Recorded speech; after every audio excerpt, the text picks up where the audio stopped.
সীমান্ত হলো তার কাটা বেড়া। আমরা বাঙালি এক জাতি যাই, এক জাতির দেশ। ওই তার কাটা বেঁচে কট কেটে বেঁচে কট করে খেয়ে আপনার মিশে যাবো আপনার বাঙালির সাথে, পশ্চিমবঙ্গের সাথে। যে দল আগামীতে আসবেন তাদের জন্য হুঁশিয়ারি, ভারত প্রেমে মরবেন না।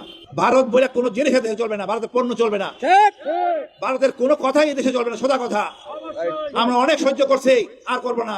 স্বাধীন হওয়ার পর থেকে হিল ট্যাক্সে আপনি উত্তপ্ত করে ফেলছেন, আর আমরা ছাড় দিব না। এখন আপনি উত্তপ্ত হবেন, আপনি ভারত, আপনি উত্তপ্ত হবেন। দরিদ্রের একটা সীমা আছে, এখন আবল তাবল বলে যাচ্ছেন। আমাদের সীমান্তে এসে ঝামেলা করতেছেন। আপনার সীমান্ত হলো তার কাটা বেড়া।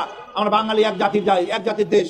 ওই তার কাটা বেঁচে কট কেটে বেঁচে কট করে খেয়ে আপনার মিশে যাবো আপনার বাঙালির সাথে, পশ্চিমবঙ্গের সাথে। আপনার ওই বিএসএফ হবে ছিটমহল, দেখবেন বিপদকালে বলে আপনি পশ্চিমবঙ্গের সাথে ফাইজলামি করতেছেন। আমরা এক জাতের বলি, সময় আছে, সংশোধন করুন, জনগণের পাস বুঝুন। আমরা এই ভারতের এই আচরণ সহ্য করবো না, দিল্লির আচরণ সহ্য করবো না। আমি মনে করি এখনো সময় আছে, ভদ্র আচরণ করুন, ছোট দেশ মনে করবেন না, এটা এক জাতির দেশ।